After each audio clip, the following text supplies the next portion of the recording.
YouTube ઉપર short મૂકવાનો સારો સમય કયો છે? તો મિત્રો ઇન્સ્ટાગ્રામ ઉપર, ફેસબુક ઉપર અને યુટ્યુબ ઉપર, ઇન્સ્ટા અને ફેસબુક ઉપર જેને રીલ્સ કહેવામાં આવે છે, જે નાનકડો 15 સેકન્ડ, 12 સેકન્ડ કે 30 સેકન્ડથી 1 મિનિટની અંદરનો જે વિડીયો હોય તેને રીલ્સ અને શોર્ટ કહેવામાં આવે છે. ઇન્સ્ટાગ્રામ ઉપર રીલ્સ, ફેસબુક ઉપર રીલ્સ અને યુટ્યુબ ઉપર શોર્ટ કહેવામાં આવે છે. તો તમારે પણ પોતાના વિડીયો યુટ્યુબમાં મૂકવા છે, જેને શોર્ટ કહેવામાં આવે છે, તેને પણ રીલ્સ પણ કહી શકાય છે મિત્રો. તો હવે તમને બતાવીશ કે શોર્ટ વિડીયોનો સારો સમય કયો છે જેથી એ વિડીયો વાયરલ થાય. તો મિત્રો મને 5 વર્ષનો અનુભવ છે, પોતાની ચેનલો મેં ઘણી બનાવીને રાખી છે, જેથી હવે તમને હું શીખવાડીશ કે એના માટે બેસ્ટ સમય કયો છે. મિત્રો આમ તો જોવા જઈએ ને તો યુટ્યુબ ઉપર, ઇન્સ્ટાગ્રામ ઉપર કે ફેસબુક ઉપર જ્યાં નવી શરૂઆત હોય ને ત્યારે કોઈ પણ સમય મેટર નથી કરતો.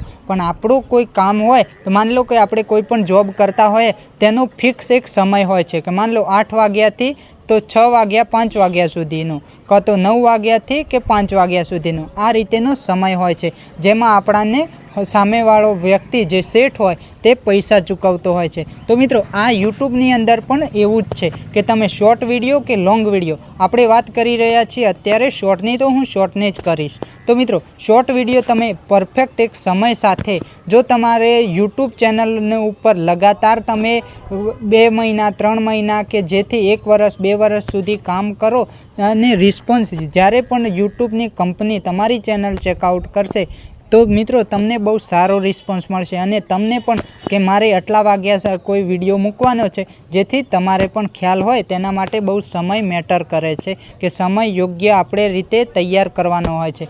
જેથી આજે હું તમને બતાવીશ કે મારા માટેનો બેસ્ટ સમય કયો છે જેથી વિડીયો વાયરલ થાય. મિત્રો તમારા જ્યારે તમે નવી શરૂઆત કરો તો તમને આજુબાજુમાં કોઈ જોવા જાણવાવાળું હશે નહીં, તમારા ચેનલ ઉપર 0 સબસ્ક્રાઈબર હશે ત્યારે તમે કોઈ પણ વિડીયો મૂકો એટલે ત્યારે કોઈ પણ પબ્લિક સાથે જવાના નથી. તો મિત્રો હવે તમે કઈ રીતે સમય નક્કી કરશો? એમાં મિત્રો તમારે ખુદનો ટાઈમ ખુદ ડિસાઈડ કરવાનો છે કે પોતાનો સમય, કે તમે કેટલા વાગે ફ્રી પડો છો તમારા બીજું બધું કામકાજ કરીને, કે જ્યારે પણ તમે ફ્રી પડો ત્યારે તમે આના માટે યોગ્ય રીતે સાઈડ બિઝનેસ તરીકે આનો ઉપયોગ કરી શકો છો.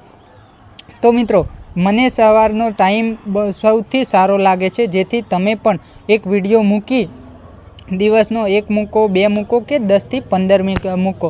આમ તો યુટ્યુબ ઉપર દિવસની વેલિડિટી 50 વિડીયોની છે. પહેલાં તો કોઈ પણ લિમિટ નથી, પણ અત્યારે ફિક્સ થઈ ગયા છે કે 50 થી 60 વિડીયો કે 40 વિડીયો તમે મૂકી શકો છો. એમાંથી મિત્રો તમારે તમારા પોતાના રીતે તમારે જેટલું જલ્દીથી ગ્રોથ થવું હોય તેના માટે તમે પોતાનો નિર્ણય લઈ શકો છો અને વિડીયોને મૂકી શકો છો. તો મિત્રો મારા માટે બેસ્ટ સમય છે સવારના 5 વાગ્યાનો અને તેના પછી 8 વાગ્યાનો, 9 વાગ્યાનો, જેથી પછી 12 વાગ્યાનો અને બપોરે લોકો જમવા માટે એટલે કોઈ પણ જોબ કરતા હોય ત્યારે લોકો ફ્રી પડતા હોય છે, જેના માટે તમે ટ્રેન્ડિંગ જો પકડવા માગતા હોય તો ટ્રેન્ડિંગ સોંગ ઉપર તમે આ સમયનો ઉપયોગ કરી શકો છો કે 1 વાગ્યા કે 2 વાગ્યા તમે પોતાનો વિડીયો મૂકશો તો જ્યારે લોકોને કોઈ પણ નોકરી કરતો હોય કે કોઈ પણ ધંધાએ જેલું હોય તે વ્યક્તિને જ્યારે નવરો પડે, ફ્રી પડે ત્યારે પોતાનો મોબાઈલ હાથમાં લેતા હોય છે, જેથી તમે 2 વાગ્યા પણ વિડીયો મૂકો તો બહુ સારો રિસ્પોન્સ મળે છે. એના પછી તમને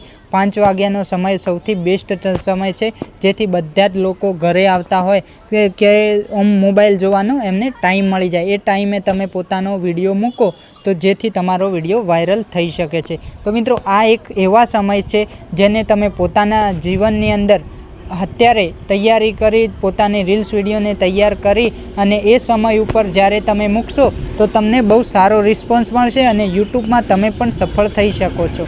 તો મિત્રો આઈ હોપ કે આ મારો નાનકડો વિડીયો પસંદ આવ્યો હોય તો વિડીયોને લાઇક કરજો, શેર કરજો, કોમેન્ટ કરજો. મળીશું એક નવા વિડીયો સાથે. જય શ્રી કૃષ્ણ, રાધે રાધે, વંદે માતરમ.